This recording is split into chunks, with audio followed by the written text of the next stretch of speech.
On your mark, get ready, set, go. As the second half of the MLB season kicks off tonight with the White Sox starting off their road series against the Toronto Blue Jays north of the border, while the Cubs are back at the friendly confines hosting the Minnesota Twinkies.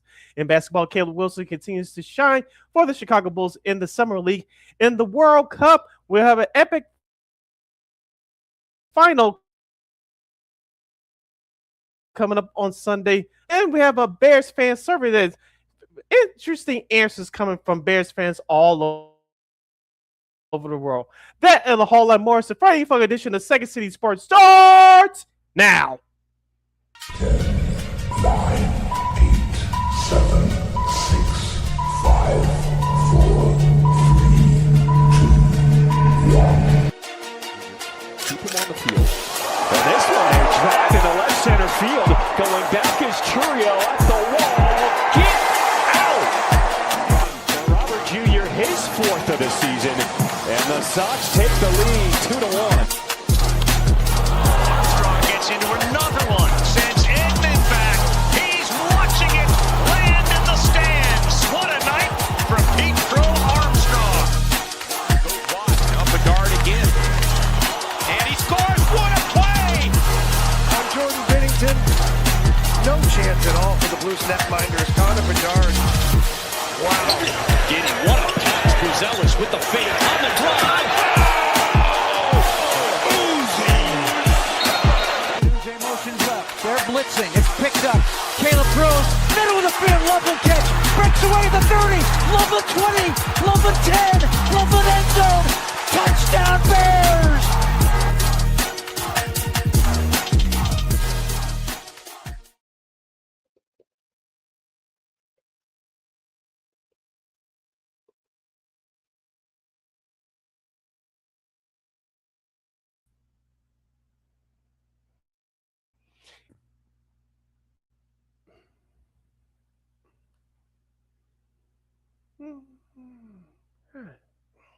And welcome to Second City Sports on Sports Show Chicago.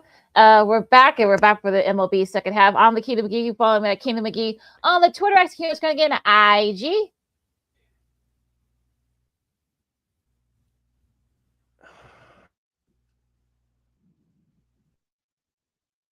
And of course, that's Sid Kid over there. You follow him at Sid K80. Once again, at Sid K80. That's SIDKID80, SIDKID80.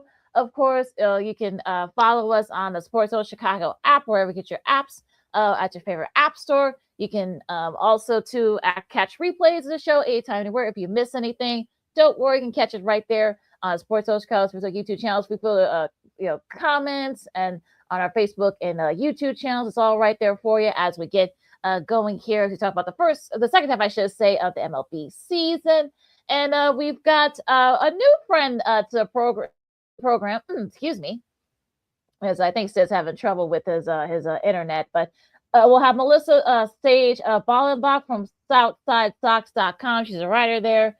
She'll talk about her expectations for the White Sox going to the second half. She'll probably even talk about the rest of the AL Central, the rest of the MLB as well. Caleb Wilson continues to dazzle, even though I'm going to call some Bulls fans because some Bulls fans are kind of showing themselves a little bit. We'll talk about that. We'll recap the ESPYs from Wednesday night.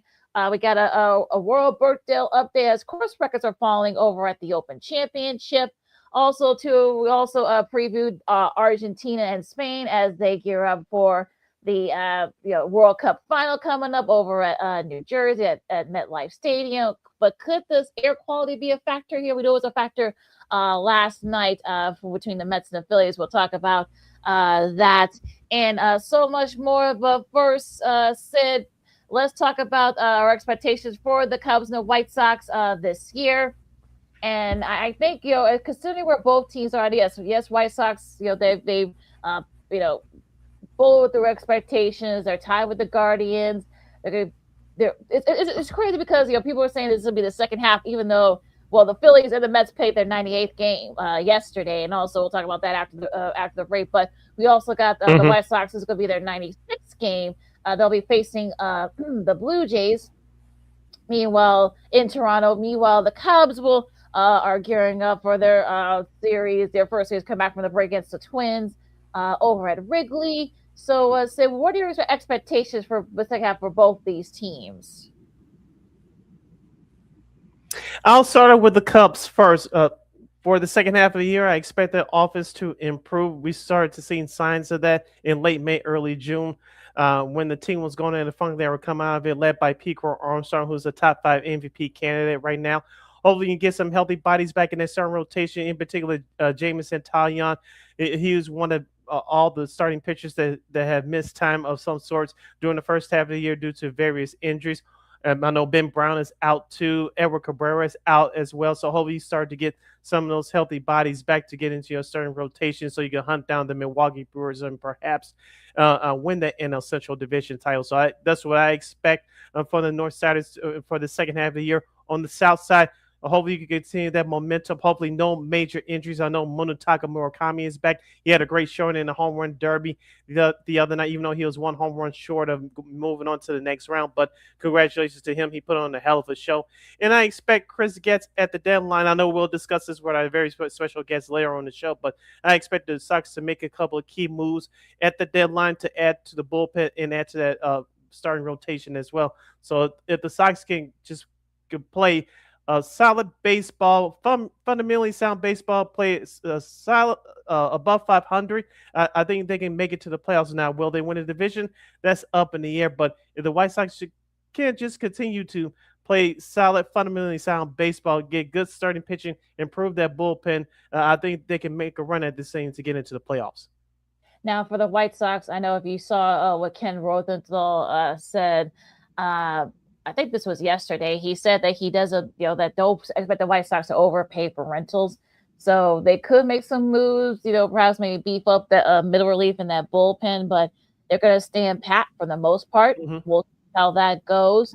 But yeah, I think it's going to be interesting to see how this White Sox look. The White Sox, look, you guys wanted to be more noticed. Now you're getting people are paying attention to you. So we'll see if they can get it built. So we'll see if they can keep up this whole thing that they were doing the first half. Now, as far as the Cubs are concerned, considering their pitching and all this has been going on, the pitching has been hanging on by duct tape and rubber bands. They're still within 5 games of the Brewers, and also they're the top NL team in the wild card so far. They face the Twins tonight.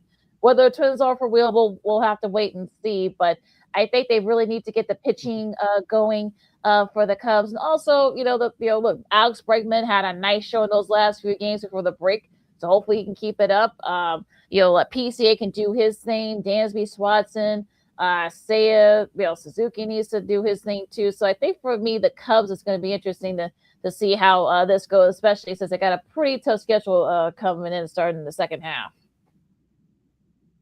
You're listening to Second City Sports on Chicago. Sid LaKeena here with you, discussing expectations for both our Chicago teams as they start the second half of their seasons tonight. The Sox in Toronto, the Cubs hosting the Twins, as LaKeena mentioned, starting tonight in a rare regular season Friday night home game. I'm still shaking my head at that one, but that's the way the schedule worked out. To your point about the Cubs, I mentioned about PCA. I mentioned about Dansby Swanson. I'm looking forward to Michael Busch and Seiya Suzuki and Ian Happ. All three of those guys both having monster second halves. Of course, Ian Happ and Seiya Suzuki are both free agents at the end of the year. Both those guys, I'm talking about Happ and Suzuki, have been asked to do a lot for this Cubs team this year. Both of them have struggled mightily at times this year. So hopefully, if you're a Cubs fan, hopefully both those guys can get it going. Michael Busch, he was all-star snub a year ago. The numbers are lesser this year than they were a year ago, but hopefully he can swing a hot stick in the second half. That's a big left-handed bat that this Cubs team needs big-time production from. And so hopefully that Michael Busch can provide that for the Chicago Cubs. On the other side of town, we relate this year year, at least in the last month or so. Don't sit for a rental for 1 or 2 months, and they're not going to resign those particular kinds of players in the offseason, because this is about the long haul. This is about sustained success, and it's about replenishing and stacking up the minor league system. And it's something that we haven't been saying about this White Sox franchise for a long time. So, do I expect the Sox to make some moves at the deadline? Yes, but they're not going to mortgage the future to do. I expect them to pick up not rental players, but players that you can have under control in terms of contracts for the next 2 or 3 years. So I expect Chris gets to make moves for those type of players that you can have under control for the next at least 2 or 3 years. You don't have to mortgage the future to do so. Going into the White Sox in this series against the Blue Jays, Anthony Kay will go up against Spencer Miles. That game will be on Apple TV Apple TV, I should say. Davis Martin hoping to bounce back after a tough last couple of starts. He'll go up against the White Sox old nemesis Shane Bieber. Also, Sean Burke. Now, this game will be on Peacock, so you'll be able to watch on CHSN. And that's Trey Savage, who will be in the road match there on that one in that series. Now, as far as the Cubs and the Twins are concerned, if this thing is going to let me do that, the internet, I think the smoke from the cannon, I guess the internet's not cooperating. But going into this Cubs series against the Twins, we'll take a break afterwards. But Colin Ray will go up against Bailey Ober. That should be a fun matchup there. Matthew Boyd against Taj Bradley. That's another fun matchup there as well. And Shota, who's had his struggles the last month or so, he'll be up against Zebby Matthews in the rubber match of that series. We'll do the schedule right after the break, but it's going to be interesting to see how both these teams will come in, especially since only PCA played in the All-Star game for the Cubs. Of course, the White Sox had, Miguel Vargas. We'll talk about the All-Star break coming up with Melissa at the top, but we're going to take a really quick break. Of course, we'll do the schedule for the rest of the MLB, a poll, which I'm not a fan of polls, but we'll talk about it. Also, the Seahawks are the first team to open up a training camp, and Jeff Agris has his choice on who he thinks should replace Stacey King, and also Caleb Wilson continues to over Summer League. LaKeena McGee, City Brown, Second City Sports on Sports of Chicago. A little football and basketball talk coming up right after this.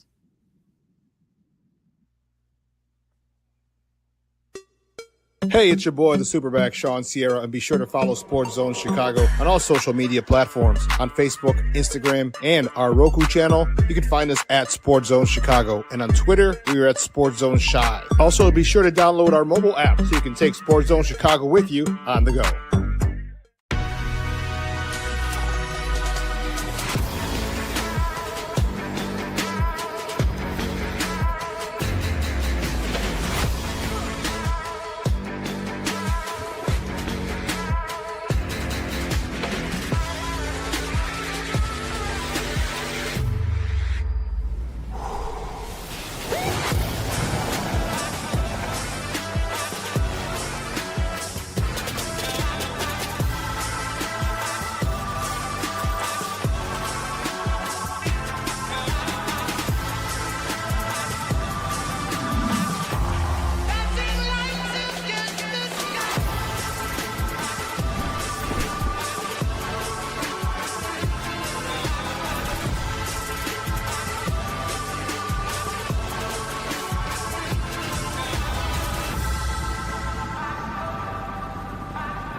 Got it done here.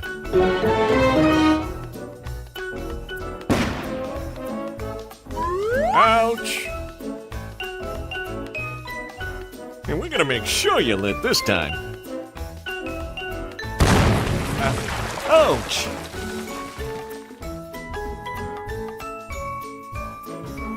You're not gonna get me this time. Ow, Manny! Whoops!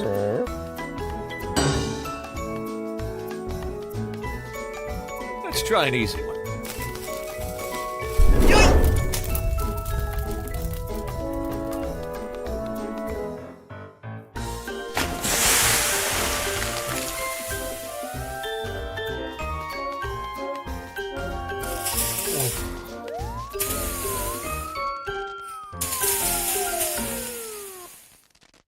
day we take steps to keep the people we love safe, but some health risks are easy to miss.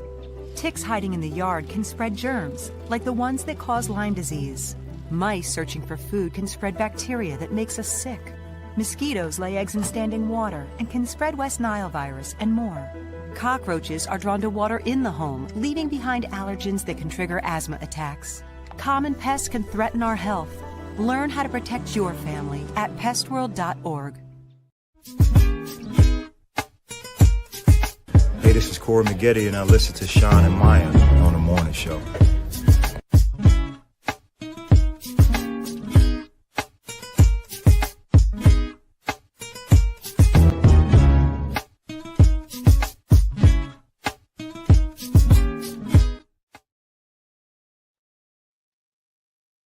Welcome back to Second City Sports. You're locked and loaded, and we're live in living color right here on Sports Zone Chicago. See it, the kid is me. LaKeena McGee is she. You follow yours truly on the Twitter, X, and the IG is SidKid80. Once again, it's SidKid80. That's SIDKID80. That's SIDKID80. You follow LaKeena McGee on the Twitter, X, again, the IG. We're wrapping up our baseball talk coming up in just a second. We'll get into the Bulls and we'll get into a little Bears in the NFL as well this half hour. So if you have any questions or comments regarding those subjects, you can definitely hit us up right now at Sports Zone Chicago's Facebook page or at Sports Zone Chicago on YouTube. Type in those questions and comments in the comment section. LaKeena will get the up on the screen for you. Now, of course, we're going into like the upper 90s of some of these games already. We'll go into the second half, whatever you want to call it. I know the Phillies lost to the Mets yesterday. I know they had to move that game up because of the air quality going on right now and most of the upper part of the East Coast and the Midwest.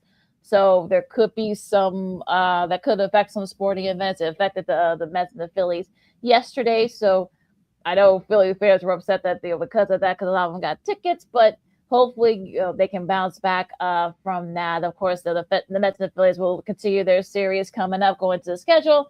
Tampa Bay and Boston, they also had to move up their game. They're playing right now as we speak. Then you've got the Dodgers and the Yankees. That should be a fun one coming out the break. Could it be a World Series preview again? We'll have to wait and see. That first game will be on MLB Network. Pittsburgh and Cleveland. That should be an intriguing series. Tampa Bay and Boston. Like I said earlier, the Sox and the Blue Jays, the first game of that series will be on Apple TV. Texas and Atlanta, that will be on ESPN Unlimited. Miami and Milwaukee, and of course, Minnesota and the Cubs.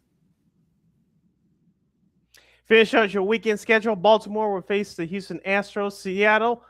San Diego will visit Kansas City. Cincinnati will start their West Coast road trip. They'll go to Colorado to take on the Rockies. Detroit, speaking of those wildfires, is affected the whole state of Michigan just about right now. Thank goodness for the Tigers. They are starting out their second half schedule on the road. They'll take on the Los Angeles Angels of Anaheim. St. Louis will travel to Arizona. Washington will face the Oakland Athletics of Sacramento. And speaking of LaKeena's second favorite team, her Seattle Mariners will host the San Francisco Giants in the interleague battle. And that's your schedule for this weekend at MLB. Your national TV schedule looks like this. Tomorrow night on Fox, most of the country will get the Dodgers and the Yankees from Yankee Stadium, while others on the West Coast will get Seattle hosted San Francisco. Coverage will begin at 7 p.m. Central Standard Time tomorrow on Fox. And as LaKeena mentioned earlier, especially for you White Sox fans, Sunday morning on Peacock at 11 a.m. Central Standard Time. Also, this game can be seen on NBCSN. The third game of the Chicago-Toronto series will take place north of the border.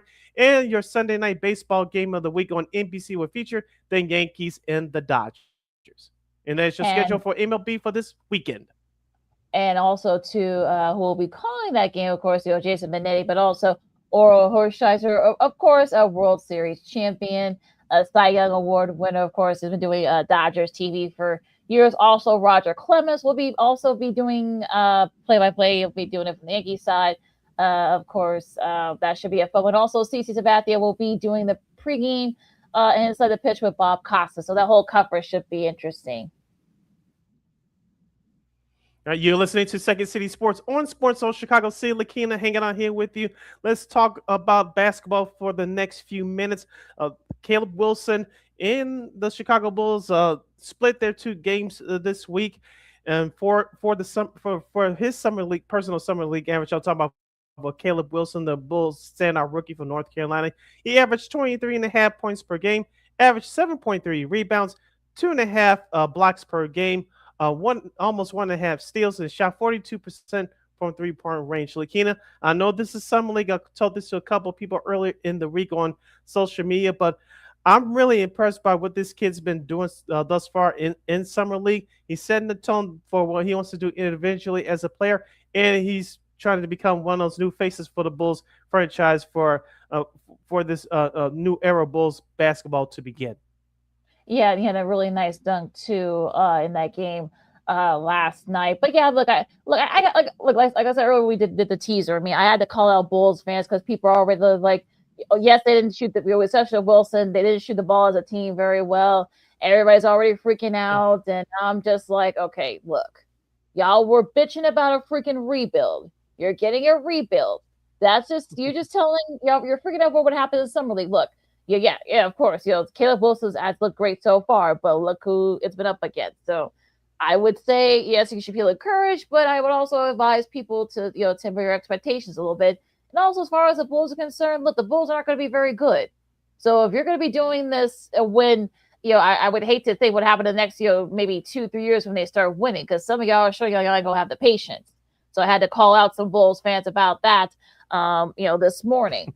Now, as far as Wilson's looked really good. I know Coach Splitter pulled him after when the game was out of hand. Now they do have another game tonight against Cleveland in Vegas. That game will be on ESPN at 6. So if you guys want to check that out, you can. But yeah, I mean, it looks like I said, I think, look, summer league, it is what it is with summer league. Look, a lot of these guys, look, I know Darren Pierce is, he's not going to play. I know AJ DeBosk hasn't played the last couple of summer league games. So some of these coaches are probably trying to look. You want to.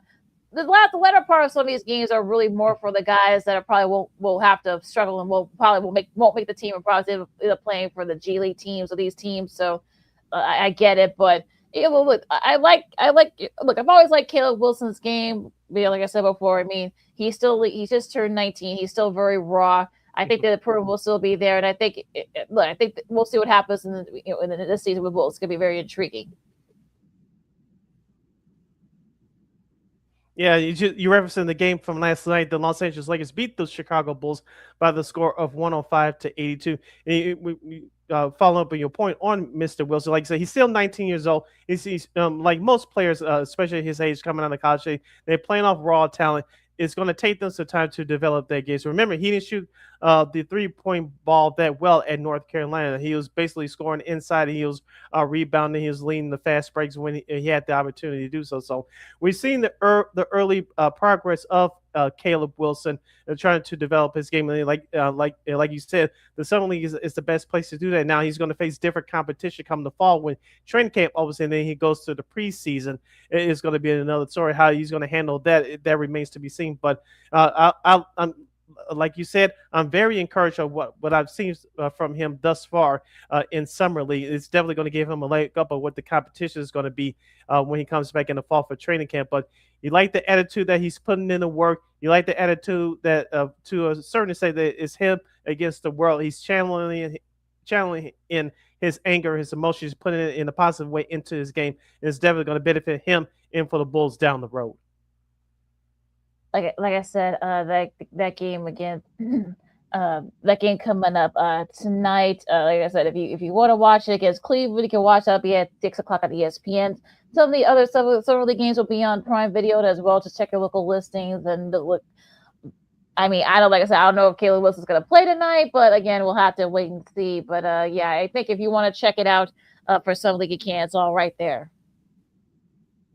Yep, and just to run down the rest of the Summer League schedule for tonight, Sacramento will take on Charlotte. These are all consolation games, by the way. Sacramento will face the Charlotte Hornets, the Dallas Mavericks, and the New York Knicks, and that'll be the prime time game on Prime Video. Detroit and Miami, and Portland and Utah, and of course the Clippers and the Timberwolves will be followed by the Bulls Cavaliers game on ESPN tonight at 10 o'clock. You listen to Second City Sports on Sports. Well, I'll just do Saturday again. And these are part of the winners bracket. As I say, Boston and Orlando. That'll be on Prime Video tomorrow afternoon. Philadelphia and Milwaukee. That'll be at 4 o'clock on ESPN. Houston and Memphis on Prime Video. Atlanta and Washington. Yeah, like I said, I don't know if DeMon's going to play or not for Washington. We'll have to wait and see. But that'll be on ESPN. Golden State and the Lakers. That'll be on Prime Video. One of the primetime games, Indiana and New Orleans. That'll be on at 8 o'clock on ESPN. Also, San Antonio, Phoenix to finish up that tomorrow's slate will be at 9:30 on Prime. All right, you're listening to Second City Sports on Chicago City. LaKeena here, kicking in with you on a Friday Funk edition of the program, as Pat McAfee would say. Let's continue the Bulls talk for the next couple of minutes. LaKeena, friend of the show, Jeff Agres, sports media credit for the Chicago Sun-Times, and he's covering the White Sox for the time being, also for the great publication. He had an article out that was posted yesterday on the Sun-Times website. He had 5 candidates on the board in terms of who can replace Stacey King. Of course, Stacey King passed away tragically almost 2 months ago now at the age of 59. It's a couple of familiar names, one former player from the I'll call it respectfully from the Stacey King era, and there's one person that's on the list that has a lot of national recognition as well, who's from Chicago. But we'll get into all that. I thought it was an interesting list, and plus there was a couple of names that we mentioned ever since the passing of Stacey King. What did you think about the list and some of the names that Jeff Agres mentioned in his article yesterday? Well, there's 2 of them on here that I don't know if you'll be able to get work with them because of the fact that they've got those they'll be calling national games and such. I know Robbie Hummel. He's from like Northwest Indiana. But he's actually one of the busiest analysts, doing college and even some pro. So I don't know. We know how the rhyme stores are when it comes to folks in their national stuff. So he would also have to take a pay cut too. So I don't know if that would work. Now Sarah Cusack, look, I interviewed her years ago. She's one of the nicest people. Of course, she was a standout also at DePaul, and she's from Chicago as well. And of course, she started her career with Comcast Sports, the old Comcast Sports in Chicago back in the day. Of course, she's currently does analyst work and with the Yes Network and the Brooklyn Nets. She also does men's and women's college hoops. So I don't know if she would also have to take a pay cut. So I don't know if that would work. I know she's been doing it with the Nets for years. So I know the natural progression would be Kendall Gill perhaps. He hasn't called a lot of games though, so that could be another a wrinkle there too. We know Will Perdue has done it before. He's done it for years. He checks a lot of the boxes. I don't know. We'll have to wait and see. I know Scott Williams. I know that's kind of his wild card. Now he's been doing analyst work for Grand Kane over just outside Phoenix. Has been part of the ESPN. I've heard him do college basketball for their out in the West Coast. He is because that's where he's based at now on the West Coast. He actually does a really good job. He's done TV analyst work. I remember him doing it with the Suns for years, also with the Cavs and the Bucks.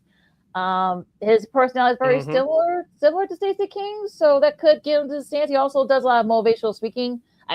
That would come in handy though for the rough season to make it a little bit rougher. Again, would he? I know his kids are out there. I know a couple of his kids go to college out west, so I don't know if he wants to move there, go do the back and forth. I don't know, but I mean, this is an intriguing list. But if I would have to pick one, just because I would say maybe Will Perdue or maybe even Kendall Gill. I think the other three are doable.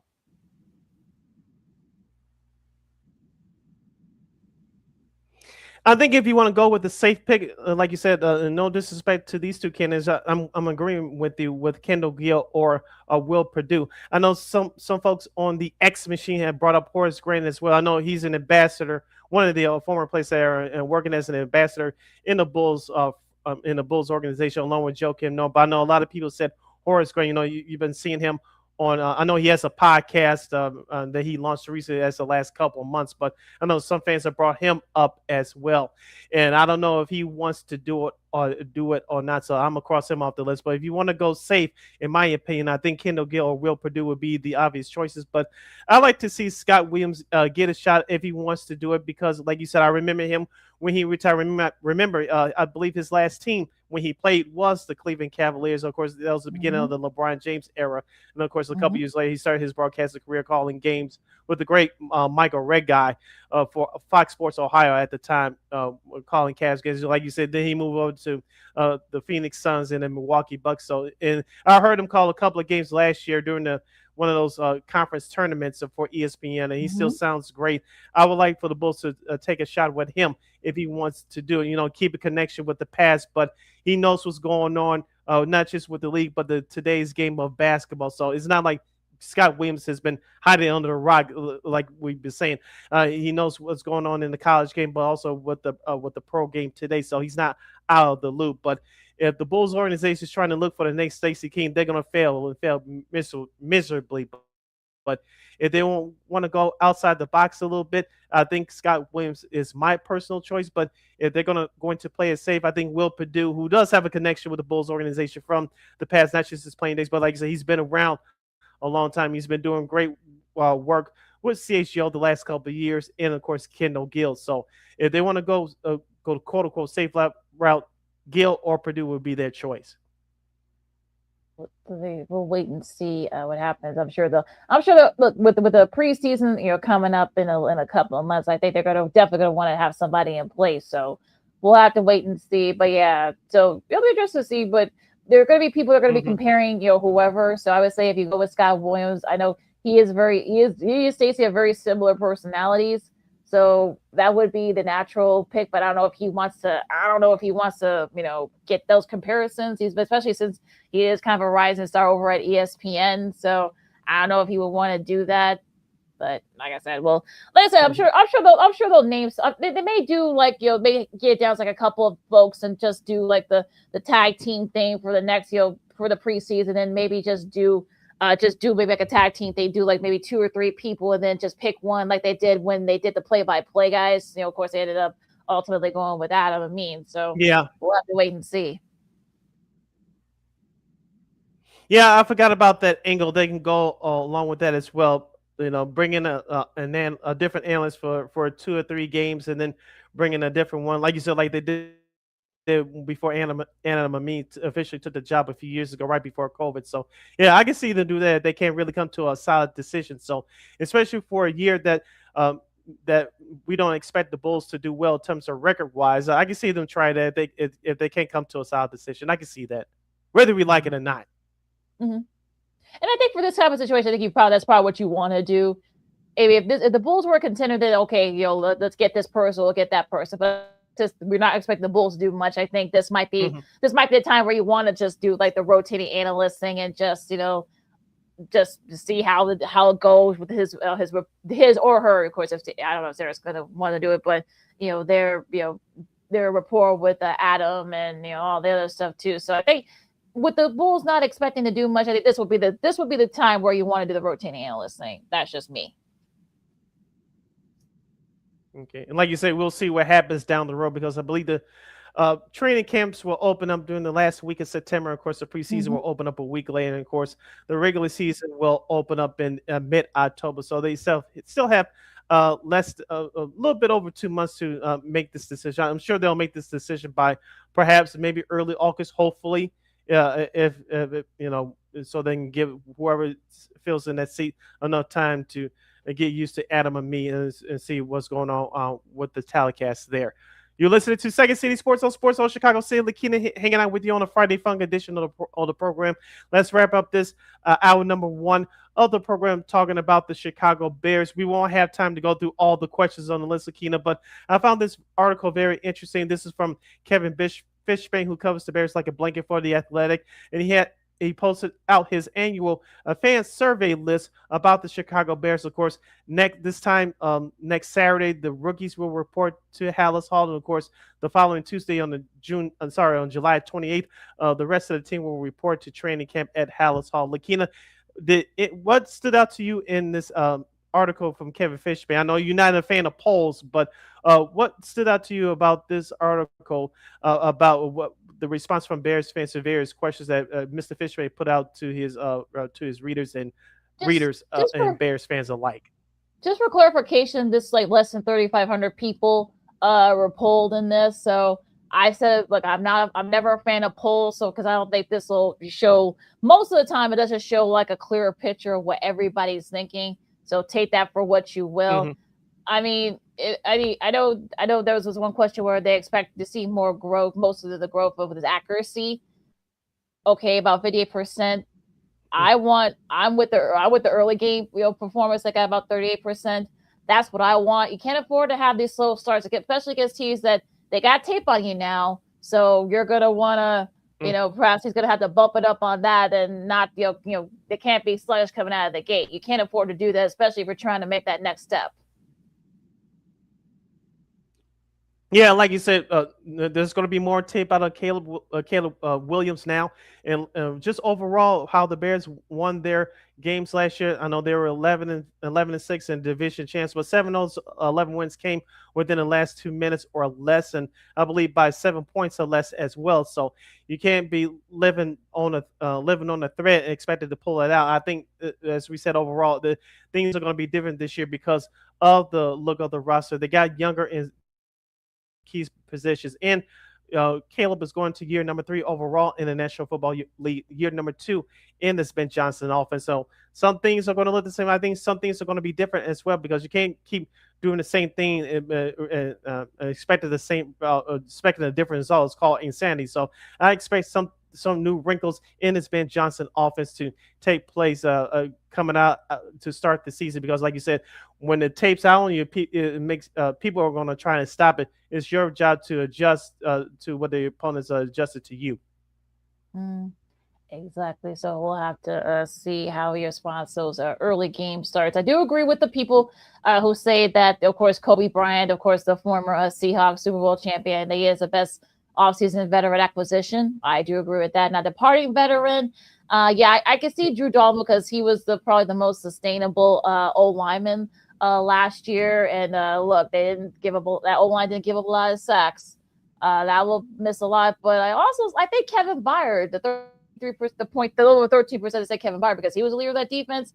He was the reason why that defense was probably better than it should have been, especially leading the team and being one of the tops in interceptions. I think that's going to be missed more than anything.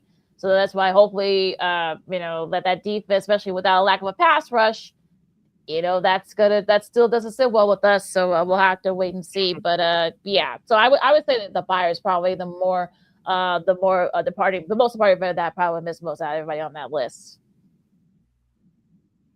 Yeah, I'll back you up with the Kevin Byard point only because he led the league in interceptions last year. He was one of those veterans in that, not just on that defense, but in that locker room that the young guys listen to as well.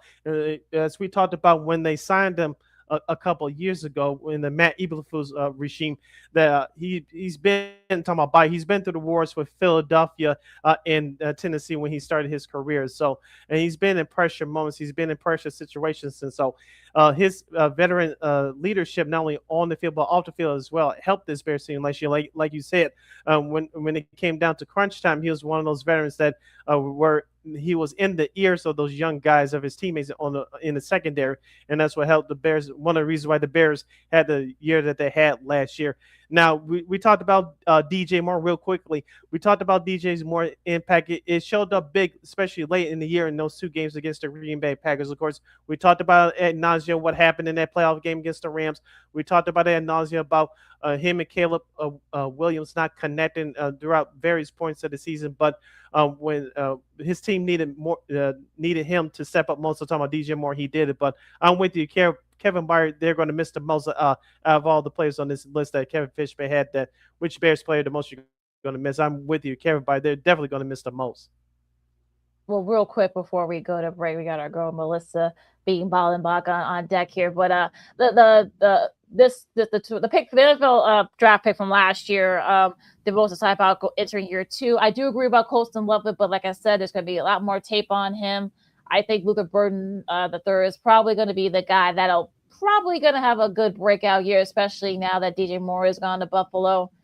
A lot of people are going to be expecting him to do a lot more, especially probably going to be the number 2 receiver. So I think that he's probably going to be the guy I'm looking at more going into year 2.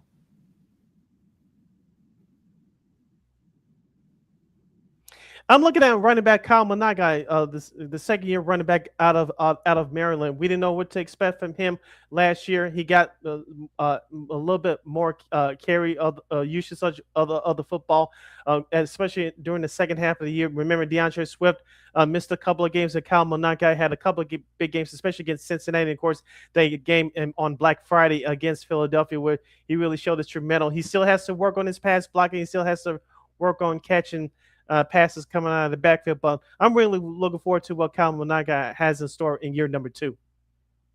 Definitely something I'm looking forward to as well. Of course, like we figured, of course, defensive end and D tackle, of course, not having a pass rush, especially not addressing that pass rush. All right, so let's see what the Bears do here, because like I said, I'm not. That's number one question here, especially from that defense.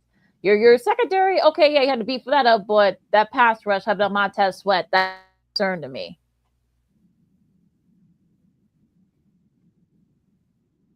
Yeah, and that's one of the things that the Bears had to work on going into year number 2 of the Ben Johnson regime. Stay tuned for more sports and more fun as Second City Sports kicks off hour number 2 with Melissa Sage-Bollenbach from Southside Sox and SouthsideSox.com. You're listening to Sports Zone Chicago. Hey, it's your boy, the Superback, Sean Sierra, and be sure to follow Sports Zone Chicago on all social media platforms on Facebook, Instagram, and our Roku channel. You can find us at Sports Zone Chicago, and on Twitter, we are at Sports Zone Shy. Also, be sure to download our mobile app so you can take Sports Zone Chicago with you on the go.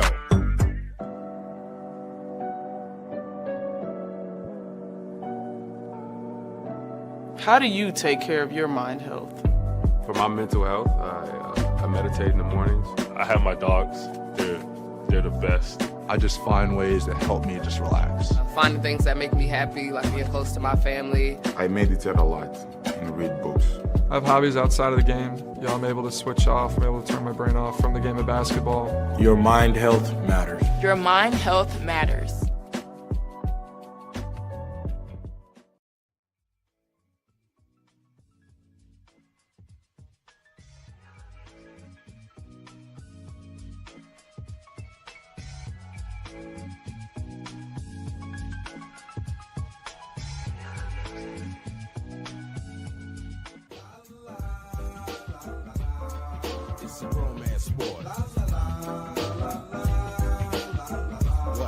It's a romance sport like that.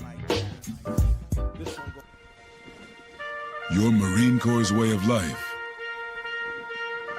is to defend the American way of life.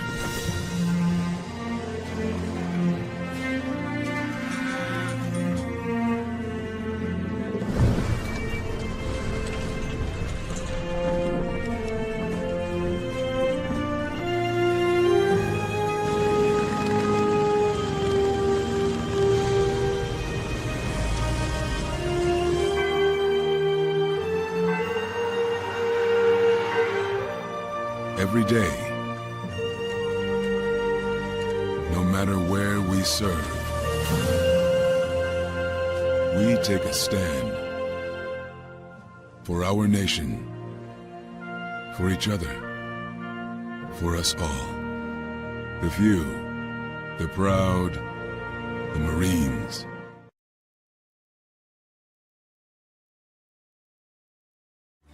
Everybody in a work zone is someone's somebody. This is my mom. She works for KDOT. This is my dad. This is my mom. This is my daddy. This is my sister. This is my daddy. This is my son, Scott. He was killed while working in a highway work zone. When you drive through a work zone, drive like a life depends on it. Because it does.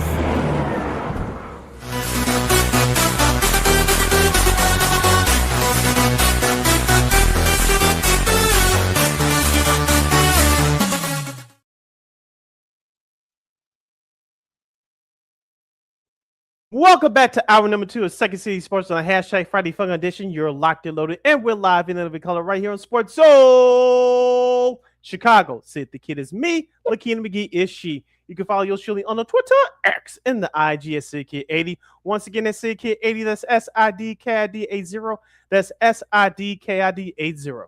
You can follow LaKeena McGee on the Twitter, X, and IG. We're going to kick off hour number 2 discussing the White Sox, the MLB draft, and the rest of baseball with our very special guest making her debut on this show.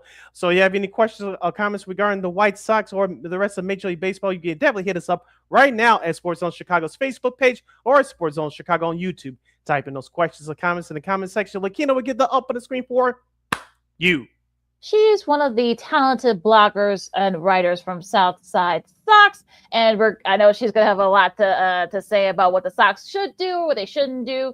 As we approach the trade deadline, she's the one, the only, the fabulous Miss Melissa Sage-Bollenbach. Hey, Melissa, how are you?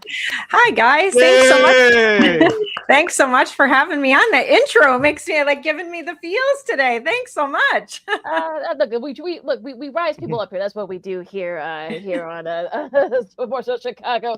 Melissa, let's get right to it. We got a lot to discuss with you. So, what are your expectations? We talked about it earlier in the show, but what are your expectations for the White Sox, coming up in the second half? So I'm a little, I guess, I'm taking a little pause coming out of the break because I felt like our team looked really gassed, like leading into the break. Like you could definitely tell. I mean, we have pitchers who are, reaching their max innings, pitchers who have never pitched this many innings before in their careers. And so I think we could kind of start to see that a little bit as we're heading into the break. And same with the young guys. This is the first time a lot of these guys have played full seasons. I mean, Colson Montgomery just hit his, 162 when you combine last year and this year. So I'm really hoping that this break kind of rejuvenized them because, it's a tough stretch coming out here, having to play Toronto and then Texas on the road because we know that our boys struggle a little bit when it comes to being on the road. So I think this is going to be a real test for us to see how they come out of the gate on this. And if they come out of the gate strong, if they can split it, if they can win 3 of 6, then that makes me really happy and kind of makes me feel like, okay, we have what it takes to grind it out for the rest of the season, because the Central is really anybody's game at this point, right? I mean, you've got us and Cleveland knocking, on each other's doors, and then the Tigers have started to play really well. So I would love to come on and say, yes, we're going to win 94 games. We're going to win the division. But I think it's going to be a little bit more of a grind than that and a test for these young guys.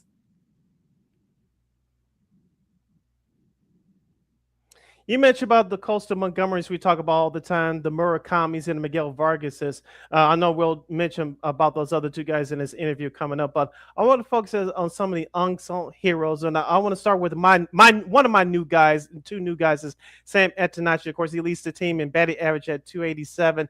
Many, including yours truly, we liked what he did in the WBC and, of course, in spring training before the start of the season. Of course, when manager Will Venable put him at the leadoff spot, he's been nothing but terrific as far as that was concerned.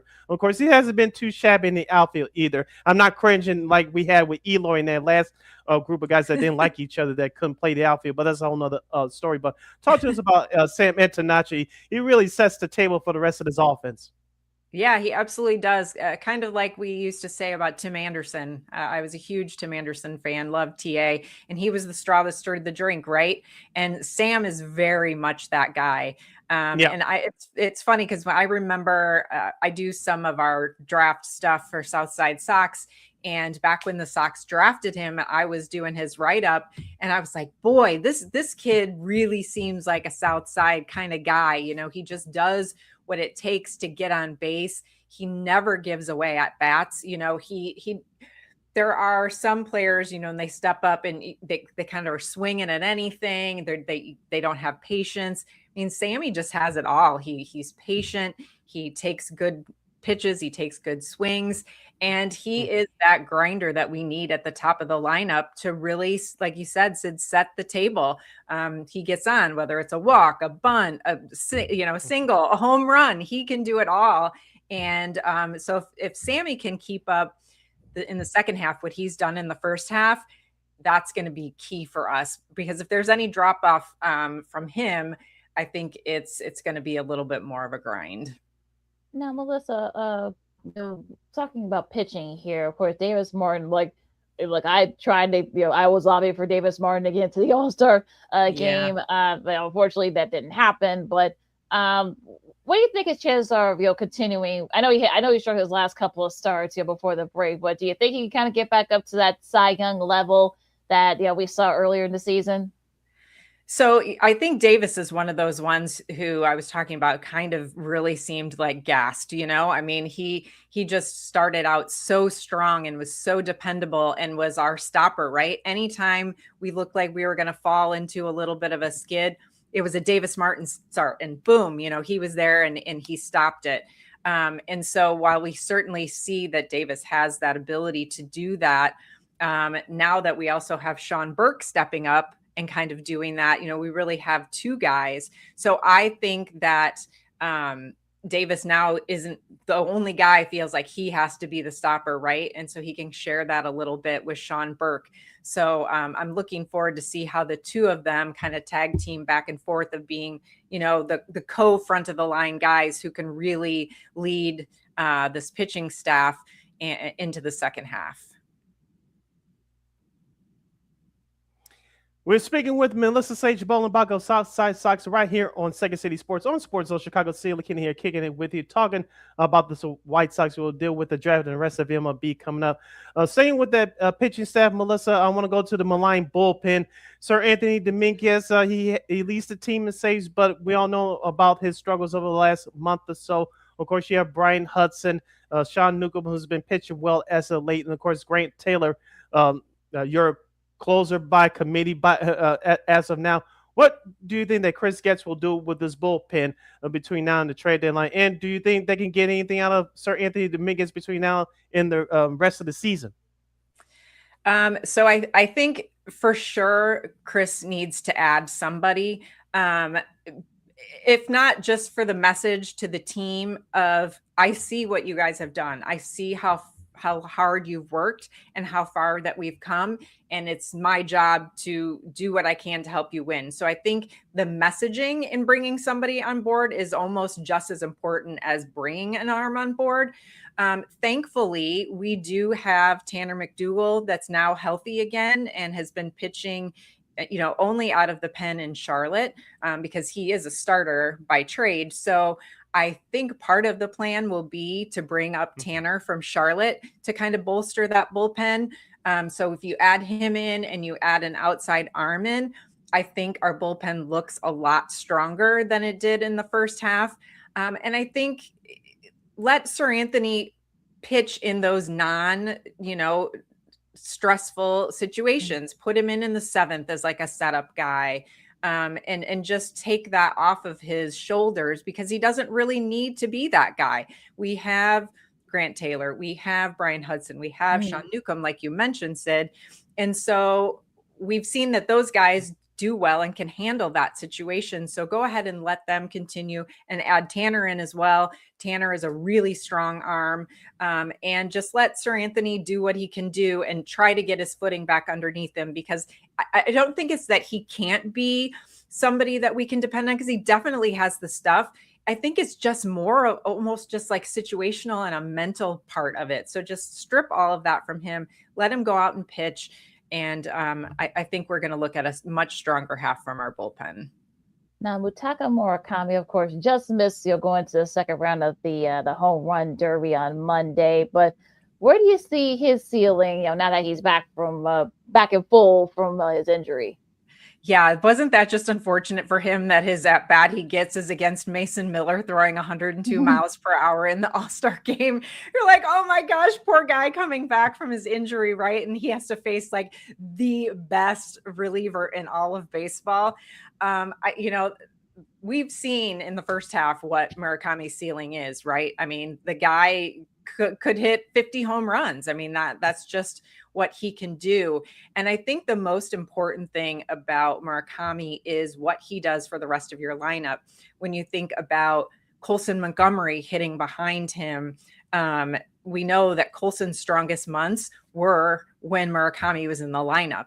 And so it's just how pitchers are going to approach Murakami. It's just going to make Colson that much stronger. And so I think that having him back in the lineup, even if it takes him a little bit longer to get back adjusted to major league pitching, coming off the injury, just what he alone does in the lineup, because he doesn't just hit the bombs, right? He's a little more patient when it comes to the plate. Unlike somebody like Colson, he can work a walk, and he can work like a couple of walks in a game, and not even just like a walk in a game. And so that makes a big difference pitching to Colson Montgomery. If you have Sammy on base, you have Murakami on base, then you're really, trying to pitch around Colson Montgomery. So I think it adds a whole unique layer beyond even just his talent to take it out of the park. It's going to be exciting, and hopefully he is fully healthy and can really put a charge back into the lineup. Speaking of another exciting table setter, Tristan Peters, who no one expected to become an all-star this year. If you had that on your bingo card, you're a very lucky person. But I don't know. I do not know anybody who had that on their bingo card at the start of the year. Of course, Ronald Acuna Jr. was your starting center fielder, and now he's coming out the bench being the sub guy. But talk to us about Tristan Peters. He played a month in the Savannah Bananas. His defense has been excellent, and I heard a couple of people say that you might can get him put him in a trade to get some minor leaguers back. I was like, no, I like his glove out there in center field. His bat has improved as the season goes on. Talk to us about Mr. Peters. What do you expect for him in the second half? Yeah, I think that, you mentioned the possibility of putting him in a trade package. And while obviously his value is super high right now, I think it's going to be a fine line for Chris Getz to not mess up what's in this clubhouse, because we've seen it, when we're watching games, when we're watching socials, of how special this clubhouse is, how close all of these guys are. And Tristan has, even though he's a rookie, he's a little bit older. And I think he has brought a really special stability to the lineup. Completely unexpected, like you said. We didn't even think that Tristan was going to make the starting lineup or make the roster coming out of spring training. It was like, this guy is just kind of one of those scrap heap gamble type of situations, and he has just proven he is a ball player, whether it's goofing around with the Savannah Bananas or really patrolling center field like he owns the place. He's got speed. He also makes very smart decisions at the plate. The guy's a doubles machine. And so while I certainly hope this is not just, a bubble year for him, I mean, who's to say that he can't just keep doing this? So he's young, he's controllable. You absolutely keep him around. And I think that we can just expect more of the same out of him in the second half, because he hasn't shown us anything, no drop-offs whatsoever, that like he can't continue to produce like this. So bring on the banana guy. Keep it up. Tristan Peters, I'm guessing that's what you guys are talking about. But yeah, I mean, who else has been, I guess it's hard to find because everybody's been really good. Who's been like your most disappointing, I guess, White Sox so far this season? This one's unfortunately a very easy one for me. I have an affinity for catchers. I really love catchers. Carlton Fisk is my all-time White Sox favorite player. And I was a huge Edgar Caro person. I still am. I want nothing but success for Edgar, because I mean, he's still so young. I think that we kind of forget about that too. Like the kid, he's just 22 years old. So he's clearly got plenty of time. But, the way him and Teal came out of the gates last year, you're like, oh my gosh, we don't know which one to play. Should we play Teal? Should we play Caro? They're both so strong. And then Edgar just really limped out of the gate this year, both on both sides of the ball, both at the plate and behind the plate, really kind of struggled with, whole ABS system. And spring training looked pretty good. A lot of his challenges ended up, being the correct call. But then when it came to it in the big league games, he just really, really struggled with it. And unfortunately, I do a lot of minor stuff for Southside Sox. He hasn't really clicked in Charlotte either. And Charlotte is a bandbox. It's really easy to hit in Charlotte. And so, I was kind of hoping that when he went to Charlotte that it'd be like, oh, okay, like I got this, I just need to take a little time to get regrouped and we'll be good to go. But he hasn't quite done that in Charlotte. So I don't really know how his journey, how it's going to continue, if he's just going to stay there in AAA for the year. But he definitely has been the biggest disappointment. But I'm not out on Edgar yet. I think there's, again, with his age, there's still tons of possibilities there. We're hanging out with our new buddy, Miss Melissa Sage-Bollenbach from Southside Sox, right here on Second City Sports, on Sports Zone Chicago City. LaKeena here. We're discussing the White Sox and Major League Baseball. Melissa, let's transition over to the draft. You were there in Philadelphia, the city of brotherly love and sisterly affection, as some people will call it, this point last weekend. Of course, besides the Commissioner Rod Manfred mispronouncing our first round draft picks last name, but talk to us about how that process came about and the players that the White Sox selected, in particular Rob Chalowski and landed Tomey, the son of White Sox legend Jim Tomey. How did that process come about? You traveling to Philly to cover the draft, and what are the White Sox getting in these two players? Yeah, what an exciting weekend. So yeah, this was my first official credentialed event. So was really thrilled to have the opportunity to travel to Philadelphia to watch the draft take place in person. I had watched the draft on TV, in previous years. So I kind of like had a small sense of what it was like. Totally give tons of credit to MLB. Like the site itself, it was gorgeous. They had tons of awesome visuals and really cool things for fans to do in the All-Star Village, which was like kind of leading into the draft. But super bummer that in the picks 1 through 40, not a single player was there, which was shocking, I guess, because I had done a little bit of research and like in 2024, there was like a half dozen players. Braden Montgomery was one of the players who was drafted, who was there. But yeah, 1 through 40, not a single player. So it was a little bit like, Manfred would come up, he would announce who's on the clock, then they'd wait 3 minutes, then they'd announce the pick, then they just, play a little prepackaged, video clips on whoever it was that was selected and kind of move on. So I think that there's a lot of work to do. It's a work in progress for Major League Baseball to get to the point that it could be something like the NHL, the NFL, the NBA, what they do, and make it a really exciting moment for the fans. I think there also is a little bit something that they need to do about it being played while baseball games are played, because there was nobody from the White Sox front office there because they were all in Chicago because the team was home and they were having the home run derby and all of that stuff. Mm-hmm. So it was funny because I was there, Ryan McGuffey was there, Connor McKnight, and Ryan's like, we traveled all the way to Philadelphia to like get on Zooms with people who are in Chicago. It was kind of silly like that. While it was a really unique opportunity, it also, I think, has a lot of room to grow. In terms of actually the players, I think we absolutely made the 100% right choice. It was funny, I wanted to be surprised, but about 20 minutes or so before the pick came in, the reporters, everybody was whispering, and it came across through via text message for numerous people that the White Sox were indeed going to pick Rock. And, to be really honest, I don't think we could have picked wrongly in this situation. I think Grady Emerson had a lot of pluses as well. Being a young guy, playing shortstop, all good things. But Rock is, there was some draft fatigue when it came to talking about Rock Chalowski, I think certainly Von Lackey and Grady Emerson played their way into the discussion because they both had really, really good years. But Rock also had a really, really good year. And so just because he kind of didn't eclipse what he had done, I think, his sophomore year was so good that it was like, oh, well, he's got to beat what he did as a sophomore to be that sure number one pick.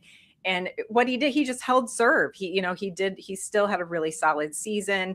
And I think we're definitely going to look back at this and say this was absolutely the right choice, especially now that everything has come out about his visit to Chicago, how well he clicked, with the guys already in the clubhouse when he met them, how much at home he felt being in Chicago.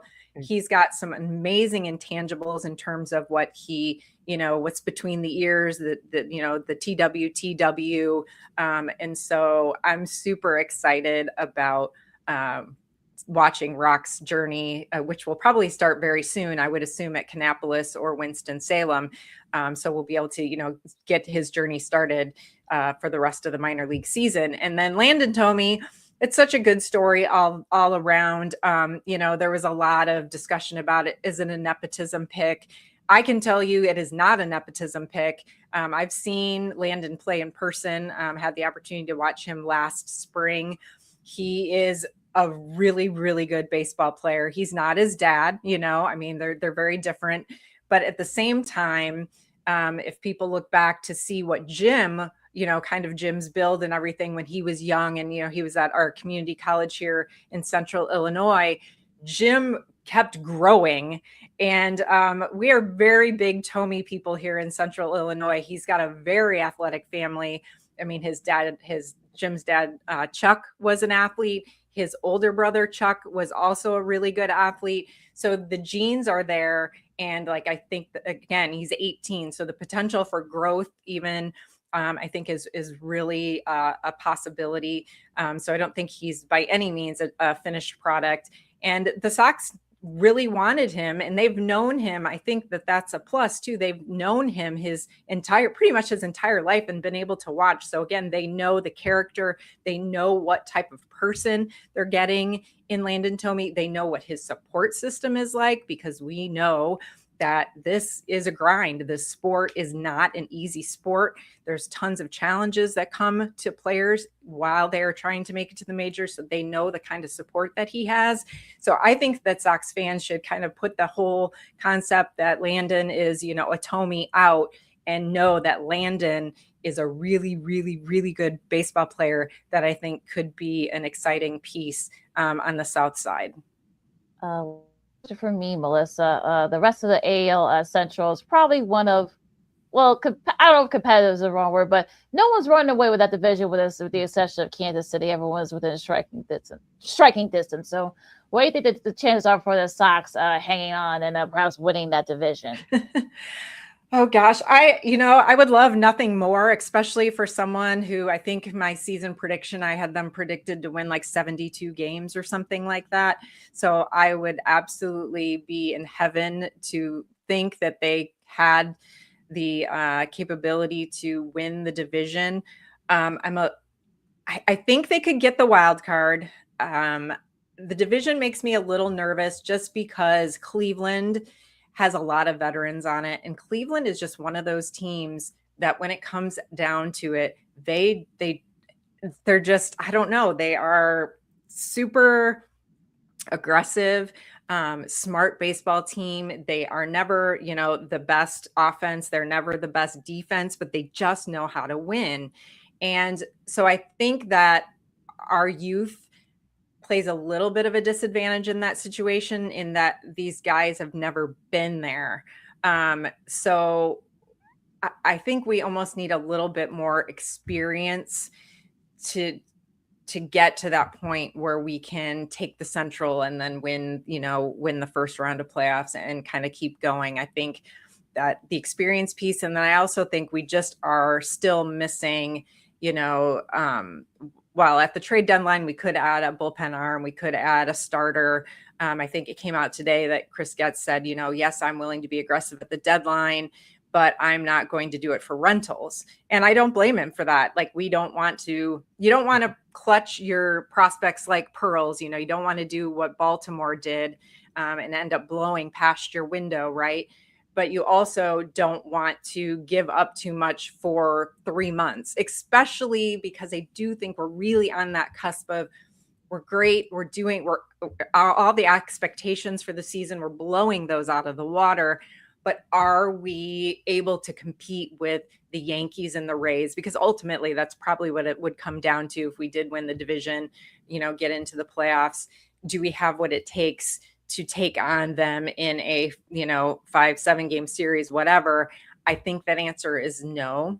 So I'm not sure that we have quite what it takes to get the division. We might be able to get into the wild card, which would be great for experience. But I think it ultimately probably ends up being the Guardians. Remember this time last year, the Cleveland Guardians were trailing the Detroit Tigers by double-digit games in this division. Of course, we all know what Cleveland did. They tracked them down and overtook the Tigers to win the division. Detroit dropped down to the wild card. Last question for me, Melissa, before we let you go. Assume by hook or crook that the White Sox get into the playoffs, whether it's a division by 1 or 3 wild card spots. How do you see the White Sox stacking up against the rest of the American League? Because the Yankees, they're in second place, but of course a lot of that has to do with the injuries to Aaron Judge and some of the other guys. Tampa Bay has had a great first half. Of course, out west, LaKeena's second favorite team, the Seattle Mariners, they refuse to take the AL West. Of course, Texas is on top right now. You mentioned that the Sox will take on next week as part of their road trip. Where do you see the Sox as of now against the rest of the American League? Yeah, I mean, I think fortunately for us, right? I mean, the American League Central is not the worst division in the American League. That's crazy that the American League West is worse than the Central. That's insane, right? Who would have had, who had that on their bingo card, that the West would not be good?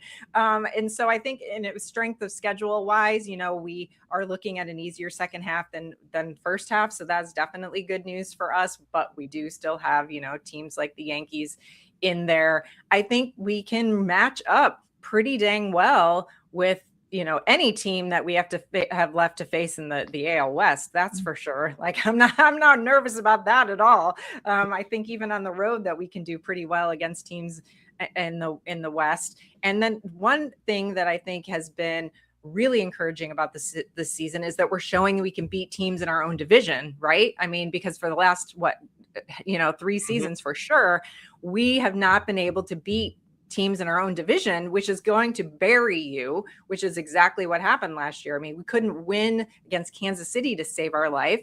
We went to Kansas City, we split. Kansas City came here, we swept them. So I think that is definitely an encouraging thing, that we could gain some momentum by beating up, within our division. I think the Yankee series, I think that's going to be a rough one. Even though it's at home, that's good.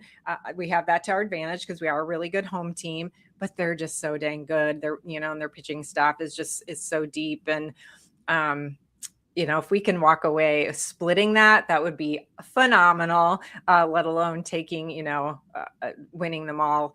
But I think we have a pretty solid chance of doing well against most of the teams, especially if we can also continue to do well on the road. If we can come out of, like I said, this first series here, these first 6 games, we can come out strong, then we can hopefully kind of keep that road momentum going. Okay, Melissa, it's been so much fun. Thank you so much for joining us. Where can people find your great work, your blogs, and all the other good stuff? Yes, thank you guys so much for having me on. This was super fun. SouthsideSox.com is where all of our content is, but you can find us on every single social media platform. We are on Instagram, TikTok, Blue Sky, Twitter, Facebook. We're out there everywhere. We got a great diverse staff who works really hard to bring, some quality content, especially about the minor leagues. I think we are the only site that recaps every minor league game. Not just puts out highlights, but you can have a paragraph or two on how the players are doing in the minors. And so especially now, since we have a super strong organization and we have some depth, and you're going to want to watch, see how these guys like Rock and Landon are doing, follow us there and read all about it. So. All right, this has been Melissa Sage-Bollenbach of Southside Sox and SouthsideSox.com. Melissa, I just wanted to say this publicly. It was nice meeting you these last couple of years at the Chicago Sports Bums tailgate. We had a nice brief conversation, met you and your entire family. LaKeena, you're going to love this. Her husband is a diehard Cubs fan, so her husband and you have something in common, so you'll like that. But you guys... you guys are doing a great job. Much continued success. Hopefully, I'll see you at the tailgate next week. Hopefully, we can meet in person again before the season's over. Because the second half of the year is definitely going to be a lot of fun on the South Side. Yes, it for sure is. So yes, I look forward to it. And you guys take care. Thanks again so much. Keep up the great work. Thanks, Melissa. Thank you. All right, so that was Melissa's Sage-Bollenbach from Southside Sox. Of course, you can read her articles and others. Like I said, like she said, they're pretty much everywhere on social media. So just look out where you're at there. Now, with a really quick break, of course, we'll recap the ESPYs. We'll do the final. We'll do some sports media news. Open championship update and so much more. Sports potpourri segment coming next with LaKeena McGee, City Brown, Second City Sports on Sports of Chicago. More fun as we wrap things up coming up right after this. Poof. Hey, it's your boy, the Superback, Sean Sierra, and be sure to follow Sports Zone Chicago on all social media platforms on Facebook, Instagram, and our Roku channel. You can find us at Sports Zone Chicago, and on Twitter, we are at Sports Zone Shy. Also, be sure to download our mobile app so you can take Sports Zone Chicago with you on the go.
Got it done here.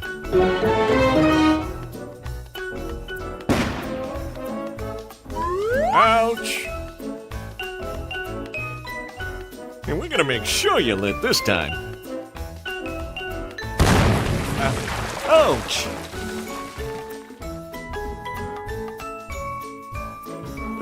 You're not gonna get me this time. Ow, Manny! Whoops!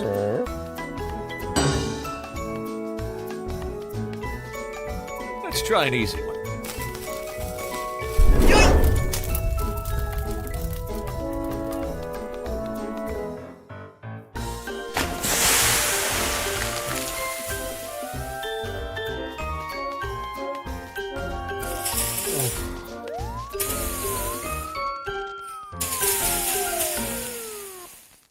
Every day we take steps to keep the people we love safe, but some health risks are easy to miss. Ticks hiding in the yard can spread germs, like the ones that cause Lyme disease. Mice searching for food can spread bacteria that makes us sick. Mosquitoes lay eggs in standing water and can spread West Nile virus and more. Cockroaches are drawn to water in the home, leaving behind allergens that can trigger asthma attacks. Common pests can threaten our health. Learn how to protect your family at pestworld.org.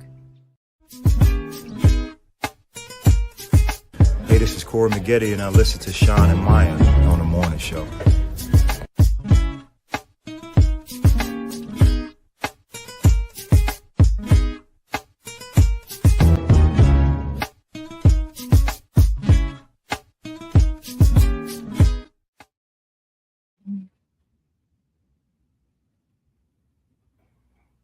Welcome back to Second City Sports and the hashtag Friday Fun Edition. You're locked and loaded, and we're live in living color right here on Sports Zone Chicago. LaKeena McGee is she. Sidney Brown here. You know it's me. You can follow Yoshili on the Twitter, X, and the IG at SidKid80. Once again, it's SidKid80. That's SIDKID80. That's SIDKID80.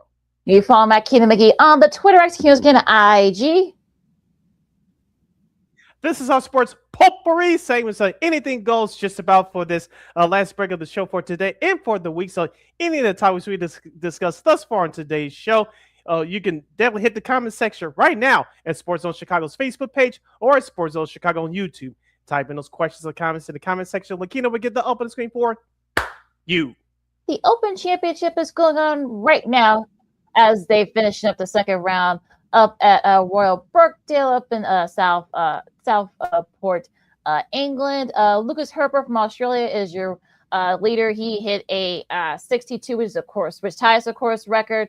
There, he's your clubhouse leader right now. Cam Young, of course, he has a couple of top 5 finishes. He's shot to 7. He's at -6. Also, Jackson Suber, one of the younger guys on the tour. Sam Burns, who also tied that course record at 62. He's now within striking distance of, tied for 4th. Bryson DeChambeau, it looks like he's going to make the cut after missing the last 3. Last 5, I think. And of course, he's been playing very well. He's tied for 4th right now with Burns. Amongst some of the other guys, Alex Fitzpatrick, he's tied for 6th. Robert McIntyre is also tied for 6th. Former Open champion Francesco Molinari, he's tied for 6th as well as Scotty Scheffler. There, he's at 15 right now with DeChambeau. Also, Ludwig Jalberg, he's right there too. Also, JJ Spawn, of course, former U.S. Open champion. John Rahm, he's within this is tied for 14th. Adam Scott as well. He's been with his record distance too. So some like newer names, also some young names. Also, Colin Morikawa, former champion from a few years ago. He's at 200 right now. He hit at 18. He had a bad double bogey. He would have been up there at the leaderboard, but he's tied. He's still right there. He's tied for 24th. Rory McIlroy, he's at -1. He's at 67, tied for 38th. So it's going to be very interesting, though, with the Open Championship. It's always a fascinating tournament, the last tournament of the year for golf. So for me, I think I'm looking forward to seeing if that -8 weather should not be an issue. It's going to be nice. Going to be the upper 60s, which is actually, thankfully, it's not like it was the last month in Britain, in England, where it's been like almost 100 degrees. It's going to be more seasonable for this time of year. Wind shouldn't be too much of an issue either. So, it could be some high scores here going to the weekend. I know in many for the last several years, perhaps the last 2 decades, when Tiger Woods was at his prime. Of course, obviously he's not playing, but people talked about how difficult their course was. As you mentioned, for many years that the weather always played a factor, but the difficulty of the course became a factor as well. But like you said, with the weather, it's not going to be an issue this year. But I think that like you said, you could see some outrageous scores. But a couple of the names that you mentioned about Scotty Scheffler, I was going to ask you about him, but since you already mentioned him, I was looking at a couple other Americans that are on the leaderboard, going middle and towards the end of this list. Justin Thomas, I know he's at a -3 right now. I want to ask you about him.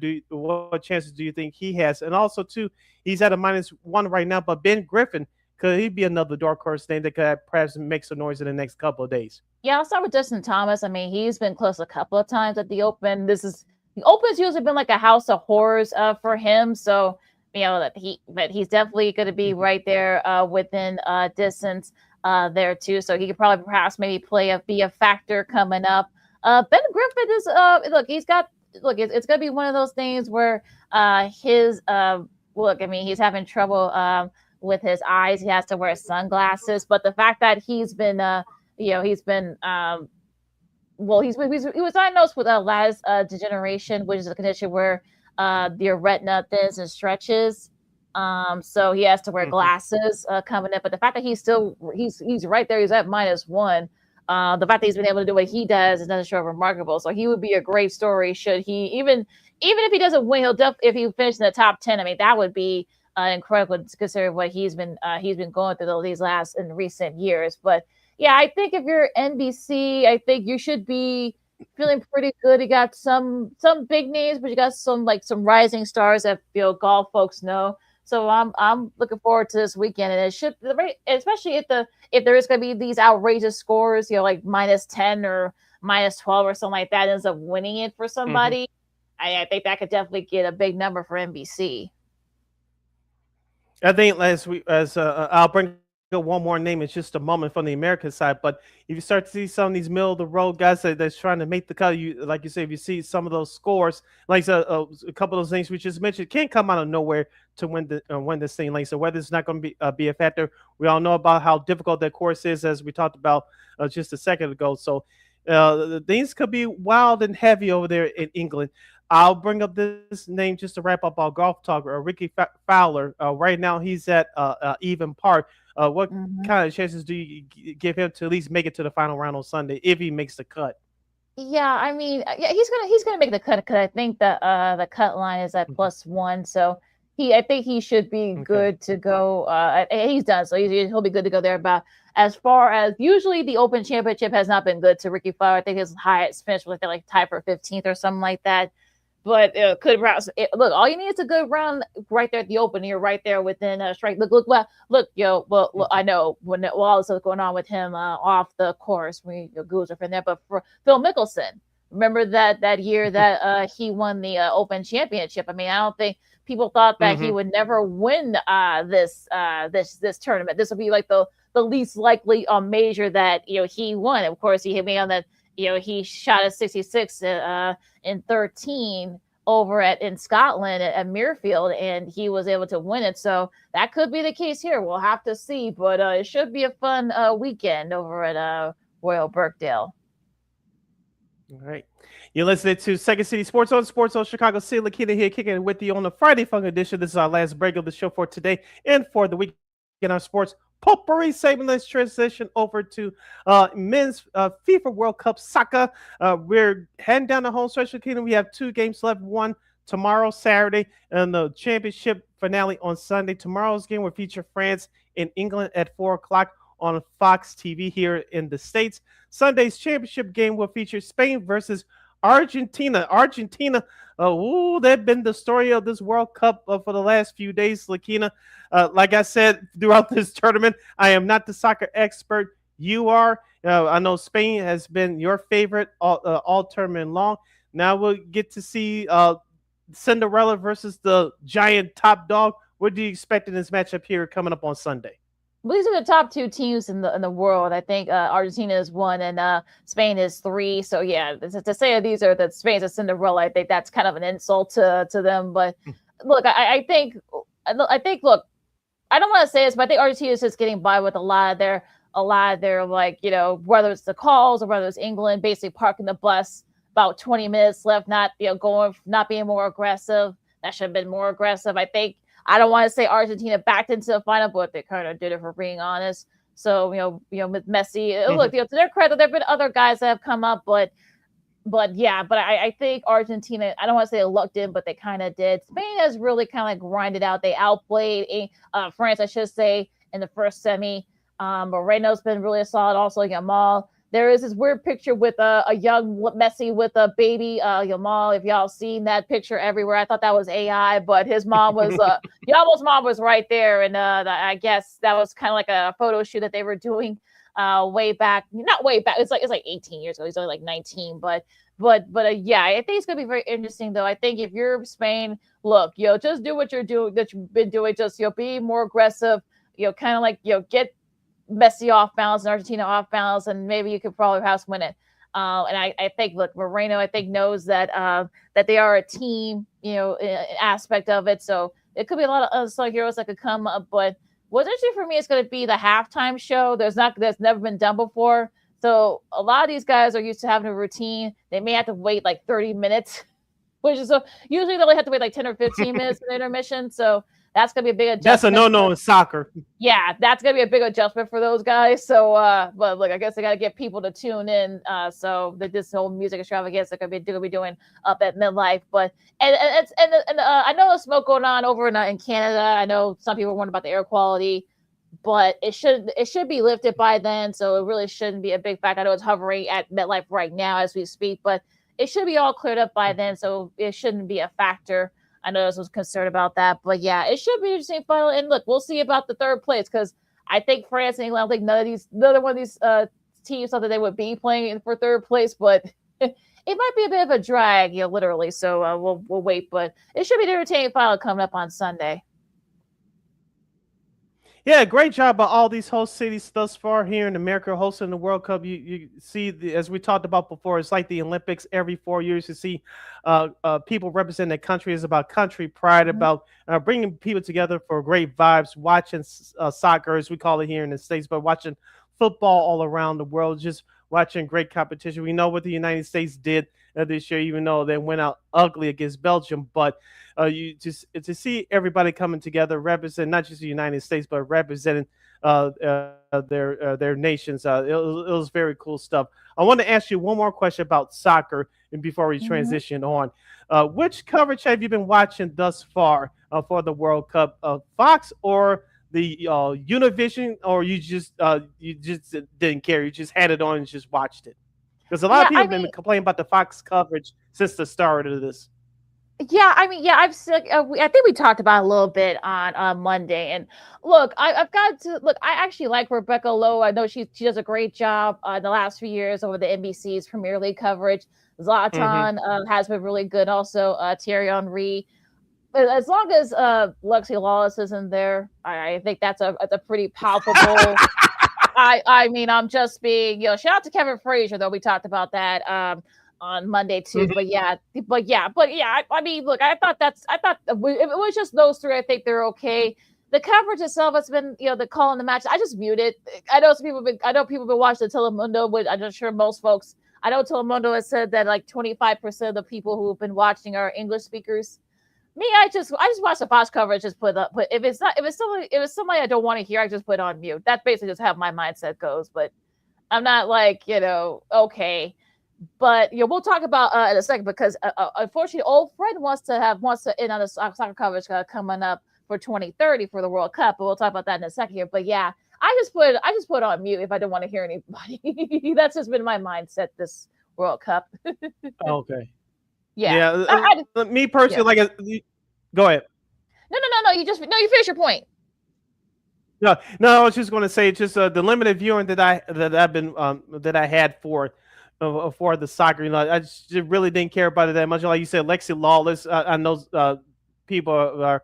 It's almost like a love-hate relationship, or you love him or you hate him. I know he's been the face of U.S. soccer TV for a long time. I know he's a legendary player and all that, but I haven't paid attention enough to form an opinion. Like I said, I've been getting most of my highlights here on YouTube, so it's just like, okay, I see what's happening, and there you go. But there was a lot of strong opinions on both sides or with the Fox coverage going around for this World Cup. I know a couple of announcers are retiring after this, but it's just that as we say all the time, take opinions on social media with a grain of salt. But I think sometimes, as you're saying, it's in general, people can be extremists on one side or the other, and I think we have to stop that. We can have our own opinions, but sometimes some folks just take things just a little bit too far, in my opinion. Making things bigger than what it should be. I'm just yeah. Well, that's what social media has been like, especially when it comes to like sports media stuff. And shout out to Ian Dark and JP Della Camera, I should say. I know JP, of course, called the women's he's been women's and men's World Cups forever. So yeah, he's announced that this will be his last World Cup. So he's finished there. And also, same thing with Ian Dark. I think this was like back in like the late 80s when I first heard Ian Dark, that because usually back in the day they would have like international soccer matches like back in the day on ESPN. That's the only way you could get soccer back then, unfortunately, like it is now. So yeah. So that was the kind of the evolution of the television coverage there. So he's announced that it's going to be he's retiring after this year, calling soccer matches. So yeah, I think the whole thing is just seems a little bit silly. I think it's just a very loud minority of folks. I think that's how I look at it. It's just a very loud minority of people. Yeah. Yeah, sometimes the loud minority represents the majority, and it doesn't always end up that way. Sometimes just perception looks that way, especially when it comes to controversial issues and subjects that people have strong opinions on whatever side that you represent. You're listening to Second City Sports on Chicago. See LaKeena here with you as we continue our sports potpourri segment. Let's transition over to the ESPYs. LaKeena, I told you on Monday I forgot all about this, and I forgot about it again, to be honest with you. I saw a couple of clips on one of our local news stations here in Chicago. And we do have the list of winners, just in case you missed it, like yours truly did. Once it took place, I believe, for the first time in a long time in New York City. And of course, the New York Knicks won the team of the year for bringing the New York Knicks bringing the first championship to that franchise in 53 years. Best championship performance, of course, Jalen Brunson for the Knicks in Game 5. Of course, your Muhammad Ali Award Sports Humanitarian Award went to Steph Curry of the Golden State Warriors in the NBA. Best college athlete men's sports is Fernando Mendoza for Indiana. Now he's with the Las Vegas Raiders in the NFL. Best female college sports athlete Lauren Betts for UCLA women's basketball. In the Jimmy V Award for perseverance, Jim Abbott, the legacy of perseverance of the former MLB pitcher.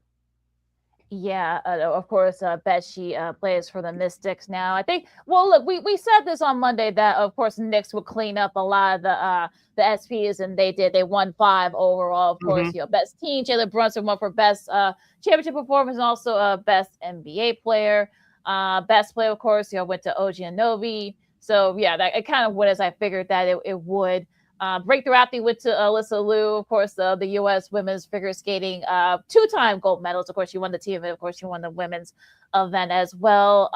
Jim Abbott, that was a funny speech. He was one of my favorite players growing up. Of course, he played for the White Sox for a few years. Of course, got a no-hitter back in '93 against Cleveland. We played for the Yankees. Just a story always. It's always was fascinating. Of course, Shaquem Griffin. Kind of he was born, of course. I think he's coaching now in football, but he had a similar disability as Jim Abbott, and that was a really inspiring to hear that. Also, the Arthur Ashe Courage Award went to the late Jason Collins, his twin Jaron. Of course, very beautiful speech from him, and his legacy. Of course, Jason's legacy. I said that was a really sweet speech.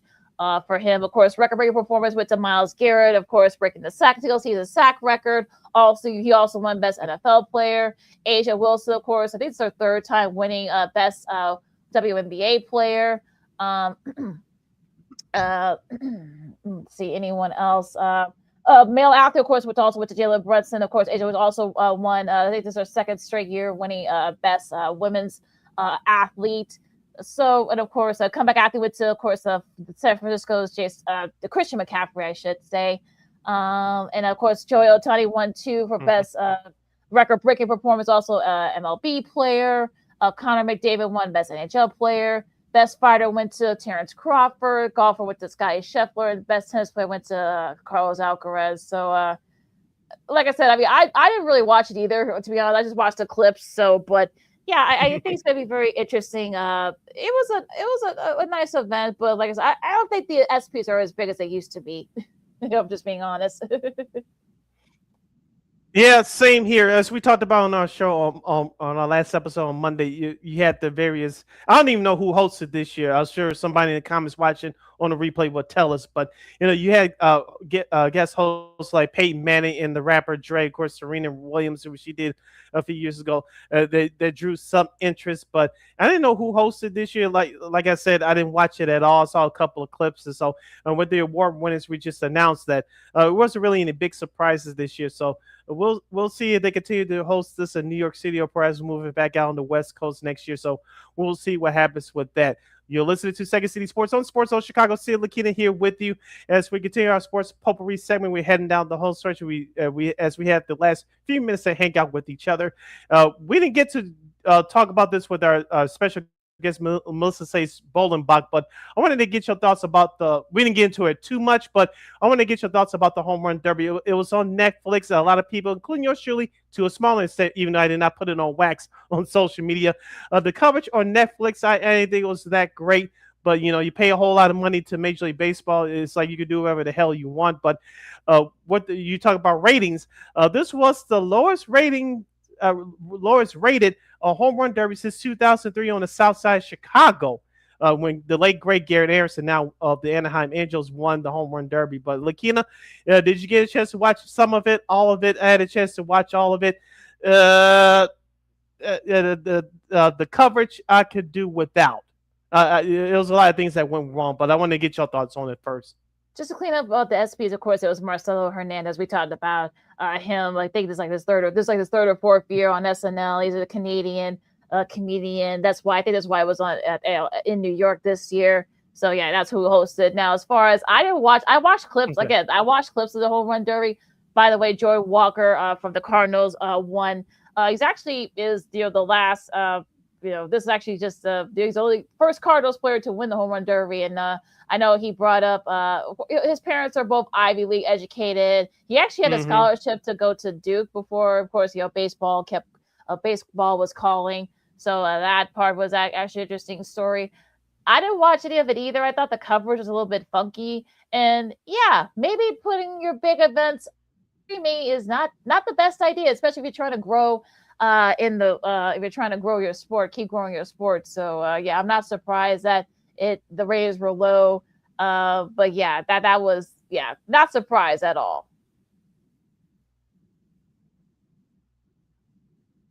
Yeah, like I said, your camera angles were off mark. You didn't have a StatCast like ESPN when they had it all those years. They had an alternate channel on ESPN2 to do the StatCast. You didn't have anything related to stats or StatCast for the home run derby. You had too many celebrities, in my opinion, especially beginning. I know part of it is entertainment, but you had too many celebrities for me to be forced down my throat. As I didn't like that at all. I know some people complain about Matt Vasgersian on the call. I don't have a problem with him personally. Is he the greatest? No, but he's not the worst. We heard worse throughout the years, LaKeena, after Chris Berman stepped down many moons ago. But certain camera angles were not good, and just that, it's just that when you put it on an exclusive service that not everybody gets in Netflix, everybody don't. I had to catch it on replay on my MLB.TV app. And that's how I got a chance to watch the whole thing. But I don't have Netflix, and they're banking on people just rushing to this event. I know it's a highlight of All-Star Weekend for MLB, but when everybody doesn't want to pay for it, this is what you get. Now, the Netflix's last event for Major League Baseball for a year is going to come up, I think, in 3 weeks, I think it's after the trade deadline. It's the it's not the Little League Classic, but it's the Field of Dreams game between the Philadelphia Phillies and the Minnesota Twins. That's exclusively going to be on Netflix, and if they don't clean up some of their issues, especially with their camera angles, that Field of Dreams game is going to be another disaster. It's something that MLB cannot afford right now. Well, and I think also, look, I have Netflix. I just didn't watch it, so that was not everybody.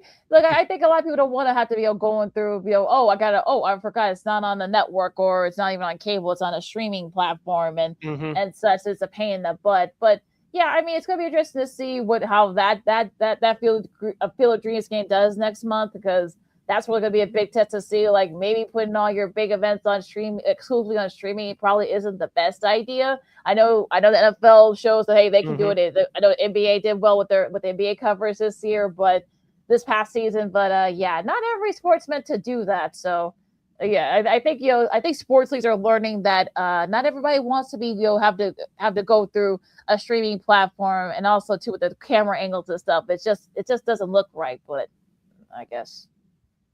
Yeah, and that's one of the many things that baseball is going to talk about in 2 years, when all the contrast with their national networks are with NBC, ESPN, Netflix, and all the other national broadcasting partners, Fox as well. You can't put everything exclusively on streaming. Could it be part of your coverage? Yes, but things like the opening night, and the home run derby in the Field of Dreams exclusively on the streaming service, that's not good.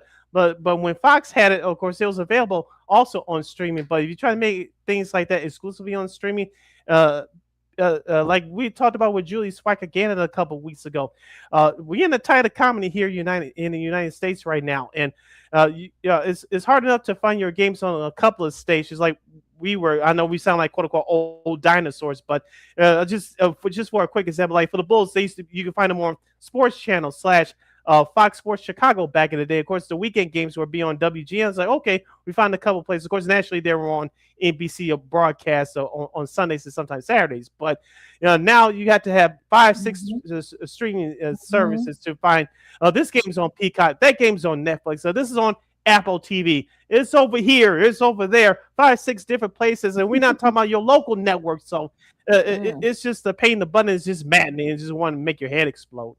Yeah, I don't know. I mean, it's just like, I know we say that people need options the way of the world now, but not everything's meant to be. Yeah, not like I said, not everything's meant to be on streaming services. People don't want to, because I heard some folks say this on the saturation. Yeah, it's too much, and I think that's really what's going to be the thing here. And like I said, I think these leagues are going to be finding out the hard way in the next few years that don't. You invest on streaming, but especially with today's economy, a lot of people are not going to want to do that. So we'll see what happens with that. This is Second City Sports on Sports with LaKeena McGee, Sidney Brown with you here. A few more minutes here, but Nate Burleson said he is interested to host the NFL today, but he won't push James Brown out, as James Brown said on a podcast earlier this week that he is not planning on retiring anytime soon. But I know I'm wondering though. We talked about this when Nate Burleson did the men's March Madness coverage, and I think this is kind of like a plan for CBS. So I think they're kind of like putting the wheels in motion, perhaps maybe because remember, I know James Brown doesn't look, but he's 75 years old now. He just turned 75, so I'm sure. I think he's not going to want to do this for another 5 years almost, and I think this is kind of like what we're doing with this. Yeah, like you said, networks they do this all the time. They want to put the next person in motion to fill in and become the next host. And for with CBS, they're trying. We said over the last few years with their studio analysts for the NFL Today, they're trying to get younger, which I thought they've done a great job. I know Matt Ryan's running the Falcons now, but they have Russell Wilson there. They tried out Kirk Cousins last year before he decided to go back and to play. I know they got Kyle Long, the former Chicago Bear. He's going to make his debut on that show this year as a full-time studio analyst. So CBS, as far as their analysts, they have gotten younger, but James Brown, he's still sharp. It's not like your boy Terry Brush over at Fox who needs to retire ASAP, but James Brown is still sharp. He's a great host. He steers the conversation where the focus is where it's supposed to be, and he's also having fun. You saw when we were growing up watching the NFL on Fox. They let their personalities out. He has a little bit of a personality too. I know he doesn't show it as much on CBS, but he's a great host, a great communicator. He keeps the ship on SHIP. He keeps the ship right on the course where he needs to say. He doesn't fall too much out of his zone. He doesn't try to take over the show or anything like that. He's just a guy's the boat in the right direction. So, like I say, he's not slowing down anytime soon. Unlike your boy Terry Bradshaw. So he has a Marv Albert / Harry Carey treatment. He should do this job as long as he feels capable of doing it.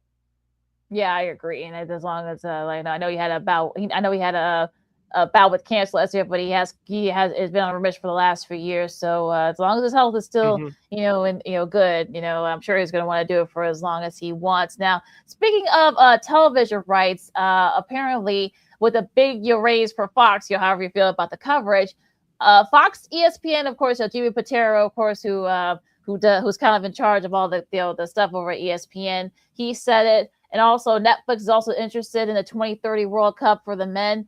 We know that next summer's World Cup for the women is going to be exclusively on Netflix. That's going to be the first big test to see what happens with that, since we're going with the theme here, Sid.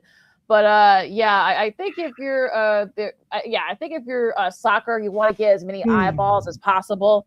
And the money's going to end up talking. I know Fox may not be able to carry it, especially they got their own deal going on in the NFL negotiations. So you got to think ESPN could be the favorite, but like I said, Netflix could sneak in and try to get the men's World Cup as well. Like I said, they're going to be doing the women's World Cup next summer. So, but oversaturation. There's your privileges of going to Netflix. Yeah. Especially we talk about the game of football or soccer, as we call it here in this country. We're seeing the numbers up here in the United States as far as the World Cup is concerned. Like I said, the women's FIFA World Cup will be exclusively on Netflix next year. I hope I'm wrong. I swear to you on my life, I hope I'm wrong. But I think that's going to be a disaster because, like you said, it's exclusively on Netflix next year. Let's just say if the women's soccer team reach anywhere near the final game or the final four, and half the population can watch or refuse to watch it because of Netflix, it's going to be a problem. I hope I'm wrong, but disaster is just around the corner. Oh no, look, especially with I think Netflix is actually going to be going up again in some tiers. That's going to be people are going to be like, wait a minute, I don't want to be wasting like 15, 12, 15, 12, 15, whatever, what have you, dollars on this, that I'm only going to use it for like not a lot of stuff. So I think they're doing too much with this. This is also FIFA's doing, so let's not put it all on Netflix. But yeah, right. if the Men's World Cup ends up going to Netflix, whatever momentum that you have, forget it. It's gonna go down. Yep. Anything else before we disperse? No, I think that's it. I know I saw we're going to a conference, I think media days. I think Big Ten's media days coming up, I believe next week. I know the ACC, I know they just completed their media day. And I'm looking at Bill. I was looking at Bill Belichick's comments earlier that North Carolina did not have a good showing last year. He says that overall as a football program and a culture, it's going to operate much higher than it was a year ago. All right, you got to play Miami, Clemson, and Pittsburgh. Good luck to you. That's all I'm going to say. That's all I'm going to say about that. Oh, boy. I'm looking forward to, I'll probably check out a little bit of the golf since I don't have to be on these baseball streets this weekend physically. I'll check out the golf a little bit, but I'm definitely looking forward to the second half of the year on both sides of town, bringing it back to Chicago. I think last time both our baseball teams were in the playoffs, of course, it was the pandemic year in 2020, but before then, 12 years before that, in 2008, of course, the Cubs, I believe, won the NL Central in 2008, and of course, the White Sox won the AL Central in that tiebreaker against the Minnesota Twins in 2008. Both our teams got in the playoffs. Of course, both those teams ended up actually losing their first round matchups in that year. But the second half of the baseball season on both sides of the town should be exciting. As LaKeena mentioned earlier, the Cubs will host the Twins in a rare Friday night game starting tonight at 7:05.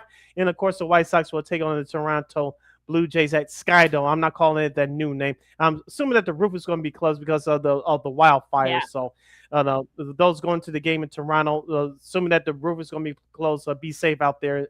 For those of you that if you're lucky enough to listen to us north of the border in Canada. So things should be exciting. I think the White Sox can win 35 games or more. The reason why I say this is because I think 85 wins is what it's going to take to win this AL Central. And with the American League overall being down, I think the White Sox can't take advantage. Their longest losing streak so far is 3. But if the White Sox just can play slightly over 500 baseball, they can make the playoffs. Well, Melissa said it earlier, and I'm going to echo this, and I've been saying this for the last month, that a lot of these guys are going to be, I think the break should help them a little bit, but they're going to be playing, I think, for like a month straight without a break. I'm going to talk about a day off. So you wonder, is it wear? That's the concern for me. If it's like the wear and tear, because a lot of these guys aren't used to playing this long. A lot of those guys on there, so it's going to be an adjustment for them, and that could be perhaps a thing that kind of like deters them from not going to the playoffs. We'll have to wait and see. And also, like I said, hopefully somebody takes control of the AL West, I should say, whether it's the Rangers, who the Sox will play after this starting Monday, or Seattle, or even Houston. Houston probably have a shot too, so we'll have to wait and see. Then the Yankees again, but the Red Sox, they may have something to say about that. Do they basically give one of those wild card spots? We'll see. The NL, I know the Phillies lost yesterday, but I think they should be okay with Atlanta, especially. Hopefully, Acuna Jr. will be back before the month is out, because they definitely need him. Miami, I don't really buy very much, but we'll see. The Cubs, they just got to do their thing. I know Milwaukee's got a pretty tough schedule to start the break, so we'll see after the break. So we'll see what happens there. Look, I know Dodgers. I know they got swept by the D-backs, but hopefully they'll be ready, refreshed. And look, that Yankees, that Yankee series should be interesting. We'll see if that's going to be the preview of what's to come. But yeah, baseball's going to be interesting the second half. The Open Championship, I got that going on right now in the background here. That should be a fun one as usual. And we'll see what happens in those World Cups, third place and championship matches. All right, take us home. You can follow my Keena McGee on the Twitter. That's Keena McGee on the IG. You can follow yours truly, Sidney Brown, on the Twitter, X, and the IG at SidKid80. Once again, the SidKid80, that's SIDKID80. That's SIDKID80. Be sure to download that Sports Zone Chicago app wherever you get your apps. Please follow Sports Zone Chicago on all social media platforms on Facebook, X, Instagram, and YouTube. And unfortunately, I couldn't do this at the beginning. I can do this now. Thank you very much in advance for your support. Like, share, subscribe, and tell your friends. Be sure to catch Second City Sports live in living color every Monday, every Friday from 12:15 to 2:15 p.m. Central Standard Time right here on Sports Zone Chicago. One more again, as the kids would say. Be sure to catch Second City Sports live in living color every Monday, every Friday from 12:15 to 2:15 p.m. Central Standard Time right here on Sports Zone Chicago. Now, of course, if you miss our interview with the wonderful Miss Melissa Sage-Bollenbach from SouthsideSox.com earlier, don't worry. You can catch the replays anytime, anywhere on Sports Zone Chicago's Facebook, YouTube channels. You can catch replays of our show, Sean Sierra Sports, the Smoke Buzz. I'm sure they're going to have a lot to say about Caleb Wilson in the Summer League coming up tomorrow. You know they will, but yeah. So don't worry. You can catch the replays anytime, anywhere on Sports Zone Chicago's Facebook, YouTube channels. And you know we will provide. Enjoy the World Cup, the rest of the World Cup, third place in a championship matches. Also, you got the final couple rounds of the Open Championship. Also, of course, baseball as the second half goes into full swing. And also to WBA, I believe the Sky played tonight against the Sparks. I believe you can catch that game on Ion. Coming up later tonight at 6:30. All right, I'm sure a lot of Sky. Look, I'm sure a lot of Sky fans going to want that the season be over with now, but we'll have to see. But yeah, so enjoy all the great sports that are coming up as we get ready for training camp for the NFL. Of course, we'll talk about that coming up next week. Hopefully we'll have our plans, but still, if you're by the smoke with all that stuff going on in Canada, be safe out there. Keep your outdoor activities to a minimum if you can. Just take precautions if you need to. Also, if it's hot in some parts of the country, take those precautions as well. Lap precautions, but be cautious out there, folks. That's probably what I'm trying to say. So, for Sid, I'm LaKeena for Second City Sports on Sports Chicago. We'll see you guys on Monday. Go Sox! Holla! Yay!